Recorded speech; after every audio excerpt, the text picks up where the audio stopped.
Ils entrent la tête parfois baissée et pour la moitié d'entre eux, refusent d'être filmés de face. Tous ici ont conduit sous l'emprise de l'alcool ou de stupéfiants.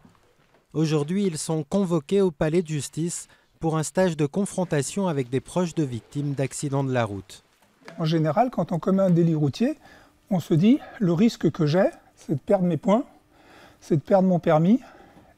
Mais nous, on a une vision qui va plus loin, puisque comme on s'occupe de victimes, nous, on pense plus au risque mortel.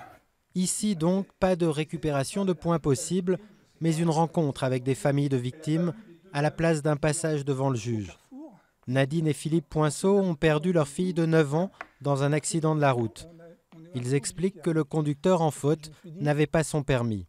Ce gars-là, il ne s'est jamais assis à côté d'un moniteur d'auto-école, et lui et ses copains, ils se sont dit, on s'en fout de la gueule des autres.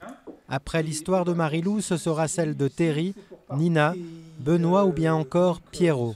À chaque fois, des drames qui ont laissé des familles marquées pour la vie. On essaie évidemment qu'ils s'identifient à nous, mais c'est difficile, c'est tellement douloureux que je ne pense pas qu'ils puissent complètement s'identifier à nous.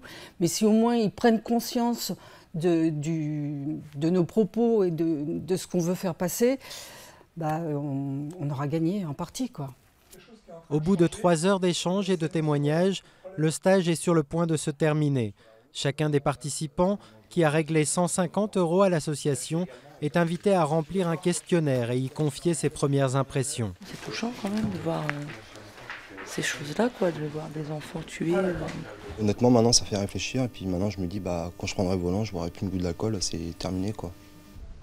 Le parquet de Beauvais, qui a mis en place cette alternative il y a 1 an pour les délits les moins graves, n'a pas encore tiré de bilan de l'expérience. Mais les premiers retours semblent positifs. Si on peut faire que ce soit une peine intelligente, une peine qui ait d'autant plus de sens, alors dans ces cas-là, on prévient la récidive et ça permet également de dire ensuite aux personnes, si jamais elles recommencent, vous ne pouvez pas dire que vous n'avez pas été prévenu. En 1 an, près de 200 personnes ont déjà suivi ce stage à Beauvais. L'expérience est aussi menée à Paris. Face à la hausse récente de la mortalité routière, d'autres villes pourraient suivre l'exemple.